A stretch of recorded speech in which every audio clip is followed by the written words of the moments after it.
ایک دفعہ کی بات ہے، کسی گاؤں میں ایک کالو کوا رہتا تھا۔ کالو کوا بہت ہی امیر تھا، لیکن کالو کوے میں ایک برائی تھی، وہ شیخیاں بہت مارتا تھا۔ مطلب ایسے ہی بڑی بڑی باتیں کرتا تھا، بڑائیاں مارنے کا اس کو بہت شوق تھا۔ اپنے امیر ہونے کی شیخیاں ہر وقت مارتا رہتا تھا۔ کالو کوے کو اپنے امیر ہونے پر بہت ہی ناز تھا، وہ اپنی زندگی میں بہت ہی خوش تھا۔ کالو کوا بہت امیر تھا، اس لیے کبھی کبھار وہ غریب پرندوں کی مدد کر دیا کرتا تھا، اس لیے وہ پرندے بھی اکثر کالو کوے سے مدد مانگنے کے لیے آتے۔ کالو کوا سیٹھ، میری مدد کرو، میں بہت بھوکا ہوں، مجھے اتنے دانے دے دو کہ میں بھی پیٹ بھر کر کھا لوں اور میرے گھر میں بھی سب بھوکے ہیں، وہ بھی کھا لیں۔ کالو کوا طوطے کی مدد تو کرنا چاہتا تھا، لیکن اس کے دل میں کچھ اور ہی چل رہا تھا۔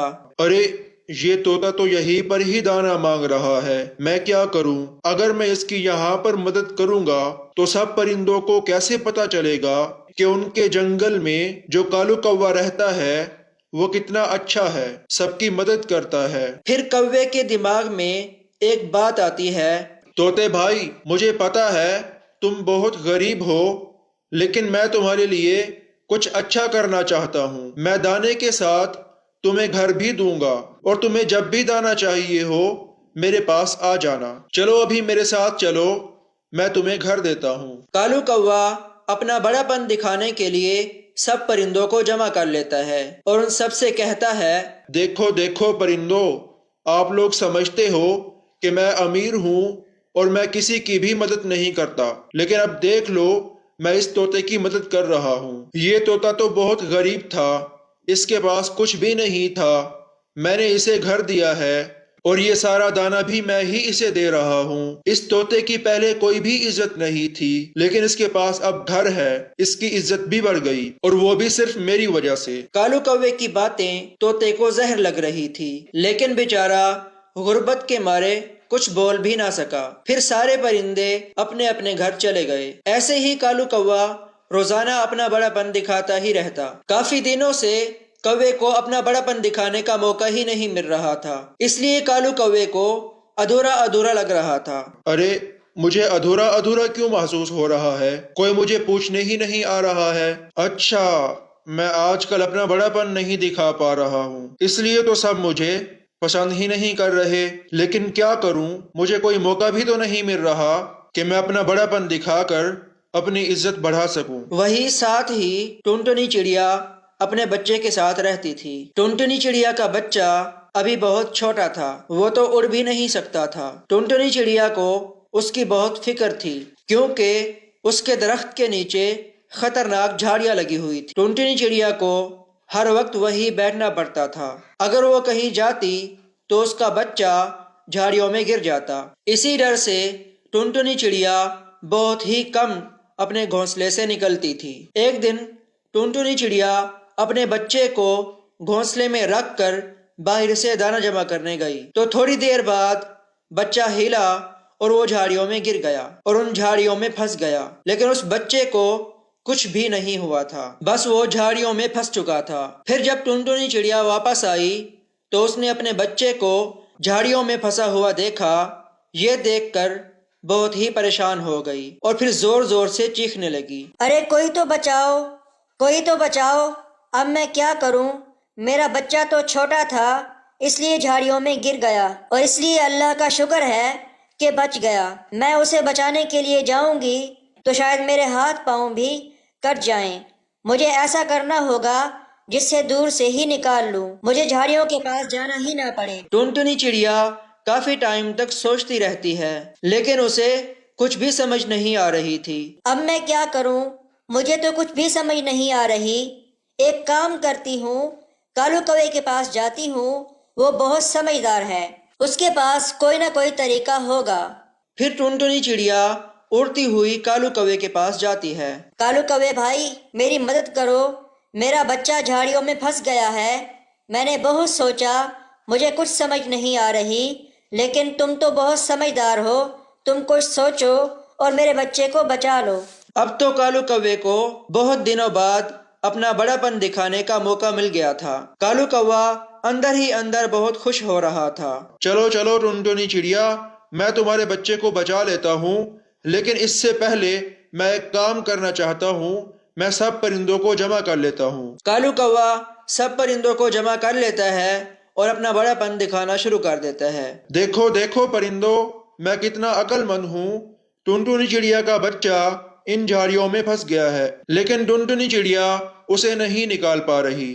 اب دیکھو میں اپنی عقل کا کیسے استعمال کرتا ہوں اور اس بچے کو بچا لیتا ہوں۔ ویسے تو آپ لوگ جانتے ہی ہو میں کالو کوا بہت ہی شاطر اور چالاک ہوں۔ ابھی میں اڑتا ہوا جاتا ہوں اور اس بچے کو بچا لیتا ہوں۔ تبھی کبوتر بولتا ہے، ارے کالو کوے، آپ بھی ان جھاڑیوں میں پھنس جاؤ گے، آپ کے پر کٹ جائیں گے ان جھاڑیوں کی وجہ سے، آپ نہ جاؤ۔ نہیں نہیں کبوتر، مجھے جانے دو۔ اب دیکھو میرا کمال، میں کیسے بچاتا ہوں اس بچے کو۔ پھر کالو کوا اس بچے کو بچانے جاتا ہے۔ کالو کوا اس بچے کو تو بچا لیتا ہے، لیکن اس کے پر جھاڑیوں میں پھنس جاتے ہیں۔ ارے بہت درد ہو رہا ہے، مجھے کوئی تو بچاؤ، میرے پر پھنس گئے ہیں۔ کالو کوے، میں نے تو تمہیں پہلے بھی کہا تھا تم نہ جاؤ، تم بھی پھنس جاؤ گے۔ اب تو ہم لوگ تمہیں نہیں بچا سکتے، تمہیں بچائیں گے تو ہم بھی پھنس جائیں گے۔ کالو کوا زبردستی ان جھاڑیوں سے نکلنے کی کوشش کرتا ہے، لیکن خطرناک جھاڑیوں کی وجہ سے کوے کے پر کٹ جاتے ہیں۔ کالو کوے کے پر کٹتے ہی کالو کوا جھاڑیوں سے آزاد ہو جاتا ہے۔ اب تو وہ اڑنے کے قابل ہی نہ رہا۔ ایسے ہی کچھ دنوں بعد کالو کوے کی چوٹ ٹھیک ہو جاتی ہے اور کالو کوا ایک جھیل کے قریب رہنے لگتا ہے۔ کالو کوا اڑ نہیں سکتا تھا، اس لیے وہ دانہ اکٹھا نہیں کر سکتا تھا، اس لیے کالو کوے کو کوئی بھی دانہ آس پاس ملتا تو وہ کھا لیتا اور بس جھیل کے پانی پر ہی گزارا کر رہا تھا۔ کالو کوے کو اپنی جھیل کے پانی کی بہت ہی فکر تھی کہ اگر وہ ختم ہو گیا تو کالو کوا کیا کرے گا، اس لیے اب کالو کوا اب کسی بھی اور پرندے کو جھیل کے پاس بھی نہ آنے دیتا۔ جب بھی کوئی پرندہ جھیل کے پاس آتا تو کالو کوا اس کو بھگا دیتا۔ ادھر پاس ہی آفرین چڑیا اور بطول ٹونی چڑیا رہتی تھی۔ آفرین چڑیا اور بطول چڑیا بہت ہی اچھی تھی۔ ارے بطول چڑیا، جہاں پہ ہم لوگ ہیں یہاں پہ اس جھیل کے علاوہ اور کوئی پانی نہیں ہے، صرف ایک ہی جھیل ہے، لیکن اس جھیل میں تو کوے بھیا کسی کو بھی پانی نہیں پینے دیتے۔ جی ہاں چڑیا بہن، اب ہم کیا کریں، مجھے تو بہت پیاس لگ رہی ہے۔ آفرین چڑیا بہت ہی چالاک تھی، اس کے دماغ میں ایک سوچ آتی ہے۔ چڑیا بہن، ہم ایک کام کرتے ہیں، کچھ دانہ کوے بھائی کے پاس لے کر چلتے ہیں، اس دانے کے بدلے وہ ہمیں پانی پینے دیں گے۔ ہاں چڑیا بہن، یہ طریقہ بہت اچھا ہے، ہم ایسا ہی کرتے ہیں۔ آفرین چڑیا اور بطول چڑیا کالو کوے کے پاس چلی جاتی ہیں۔ کالو کوے نے کافی دنوں سے دانہ نہیں کھایا تھا، بس وہ پانی پر ہی گزارا کر رہا تھا، اس لیے دانہ دیکھ کر کالو کوا جلدی سے کھا لیتا ہے۔ آفرین چڑیا اور بطول چڑیا، تمہارا بہت بہت شکریہ، تم نے مجھے دانہ دیا۔ میں تو اڑ بھی نہیں سکتا ہوں، اس لیے دانہ اکٹھا نہیں کر سکتا ہوں۔ ہاں پر کوے بھائی، ہمیں تھوڑا پانی پینا ہے، ہمیں پانی پینے دیں۔ ہاں بطول چڑیا اور آفرین چڑیا، تم دونوں پانی پی لو، میں تمہیں نہیں روکوں گا۔ پھر آفرین چڑیا اور بطول چڑیا پانی پی لیتی ہے۔ ایسے ہی کچھ روز تک بطول چڑیا اور آفرین چڑیا دانہ دیتی اور بدلے میں پانی پی لیتی۔ اب بطول چڑیا اور آفرین چڑیا اور کالو کوے کے درمیان بہت ہی اچھی دوستی ہو گئی تھی۔ اب وہ ایک دوسرے کو دانہ بھی دے دیا کرتے اور پانی بھی پی لیا کرتے تھے، بہت مل جل کر رہتے تھے۔ بطول چڑیا کو بہت ہی برا لگتا تھا کہ سارے جنگل کے پرندے پانی نہیں پی سکتے، اس لیے بطول چڑیا کوے کو کہتی ہے، کوے بھائی، ہمیں سب پرندوں کو پانی پینے دینا چاہیے۔ یہ غلط بات ہے کہ اس جھیل پر سب پرندوں کا ایک جیسا حق ہے۔ اگر ہم سب پرندوں کو پانی نہیں پینے دیں گے تو ان کا کیا ہوگا؟ یہاں آس پاس کہیں بھی پانی کی جھیل نہیں ہے۔ کالو کوا بطول چڑیا کی بات سمجھ جاتا ہے۔ اچھا ٹھیک ہے بطول چڑیا، میں سب پرندوں کو پانی پینے دوں گا۔ اب تو سارے پرندے اسی جھیل سے پانی پینے لگتے ہیں۔ پھر کچھ مہینے ایسے ہی چلتا رہا، سب پرندے اسی جھیل سے پانی پیتے رہے۔ پھر اس جھیل کا سارا پانی ختم ہو گیا۔ اب تو آفرین چڑیا اور بطول چڑیا اور کالو کوے کو بہت ہی فکر ہونے لگی کہ جھیل کا پانی تو سوکھ گیا ہے، اب وہ لوگ کیا کریں گے؟ ارے بطول چڑیا، میں اسی لیے منع کرتا تھا کہ کوئی اور پرندہ اس جھیل سے پانی نہ پیے، لیکن سب پرندے اسی جھیل سے پانی پینے لگ گئے۔ اب دیکھو اس جھیل میں بالکل بھی پانی نہیں ہے، میں تو اڑ بھی نہیں سکتا کہ کہیں اور سے پانی ڈھونڈ کر پی لوں، اسی لیے تو میں نے پانی بچا کر رکھا تھا۔ جی جی کوے بھائی، اب ہم کیا کر سکتے ہیں؟ اس میں باقی پرندوں کی بالکل بھی غلطی نہیں ہے، پانی پر تو ان کا بھی حق تھا۔ لیکن بطول چڑیا، اب ہم کیا کریں گے؟ اب تو ہم پانی بھی نہیں پی سکتے۔ نہیں نہیں کوے بھائی، ہم کوئی اور جگہ ڈھونڈ لیں گے جہاں پر پانی ہوگا، پھر ہم وہیں پر رہنے چلے جائیں گے۔ یہ کہہ کر بطول چڑیا اور آفرین چڑیا پانی ڈھونڈنے چلی جاتی ہیں۔ کافی ٹائم سے وہ ادھر ادھر دیکھ رہی ہوتی ہیں، لیکن انہیں کوئی بھی جگہ نہیں مل رہی تھی۔ پھر بہت ہی محنت کے بعد ان دونوں کو بہت ہی اچھی جھیل مل جاتی ہے۔ اسے دیکھ کر دونوں بہت خوش ہو جاتی ہیں، اور پھر وہ دونوں کالو کوے کے پاس جاتی ہیں اور اسے کہتی ہیں، کوے بھائی، ہمیں ایک اچھی جگہ مل گئی ہے، ہم وہیں پر چلتے ہیں اور ہم ہمیشہ وہیں رہیں گے۔ ہاں بطول چڑیا، تم لوگ تو چلے جاؤ گے، پر میں کیسے جاؤں گا؟ میں تو اڑ بھی نہیں سکتا، اب میرا کچھ بھی نہیں ہو سکتا۔ تم دونوں ایک کام کرو، تم دونوں یہاں سے چلے جاؤ، میرا اب کچھ بھی نہیں ہو سکتا۔ آفرین چڑیا اور بطول چڑیا کو کوے پر بہت ہی زیادہ ترس آتا ہے، اس لیے وہ کوے کو چھوڑ کر نہیں جاتی۔ ارے کوے بھائی، ہم کچھ ایسا سوچتے ہیں کہ آپ کو بھی ہم ساتھ لے جائیں، ہم آپ کو یہاں پر اکیلا نہیں چھوڑ سکتے۔ پھر تینوں مل کر سوچنے لگتے ہیں۔ کافی دیر تک وہ لوگ سوچتے رہتے ہیں، پھر کالو کوے کے دماغ میں ایک سوچ آتی ہے۔ بطول چڑیا اور آفرین چڑیا، تم دونوں ایک کام کرو، تم دونوں ایک مضبوط لکڑی پکڑ لو، اور اس لکڑی کو درمیان سے میں اپنی چونچ سے پکڑ لوں گا، پھر میں بھی تمہارے ساتھ اسی جگہ چلا جاؤں گا۔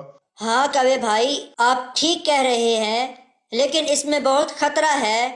آپ اپنی چونچ سے لکڑی کو تو پکڑ لو گے، لیکن آپ کو شیخیاں مارنے کا بہت شوق ہے نا، اگر آپ کچھ بول پڑے تو نیچے گر جاؤ گے۔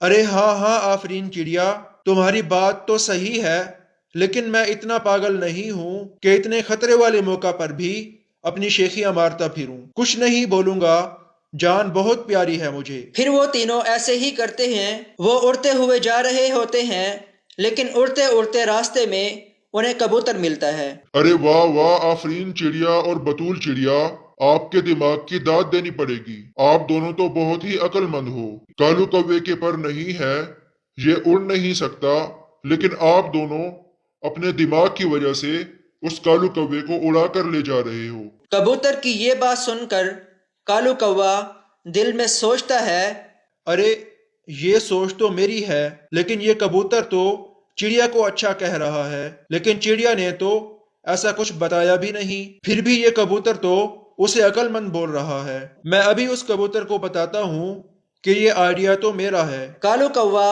جیسے ہی کچھ بولنے لگتا ہے تو اس کے منہ سے لکڑی چھوٹ جاتی ہے اور وہ نیچے گر جاتا ہے۔ اب تو نیچے گرنے کے بعد اس کی ایک ٹانگ بھی ٹوٹ جاتی ہے۔ پہلے دو پر تو کالو کوے کے تھے ہی نہیں، اور اب ایک ٹانگ بھی چلی گئی۔ تب جا کر کالو کوے کو سمجھ آتی ہے کہ اسے شیخیاں نہیں مارنی چاہیے۔ ایک بار شیخیاں مارنے کی سزا اسے مل چکی تھی، لیکن پھر بھی وہ باز نہیں آیا۔ ارے اب میں کیا کروں؟ مجھے کتنا درد ہو رہا ہے، میری شیخیاں مارنے کی وجہ سے میرے پر بھی چلے گئے، اور اب تو میری ٹانگ بھی ٹوٹ گئی۔ اب میں بالکل بھی شیخیاں نہیں ماروں گا، میں اب سدھر جاؤں گا۔ اس کہانی میں ہمیں یہ سبق ملتا ہے کہ ہمیں ہر وقت شیخیاں نہیں مارنی چاہیے۔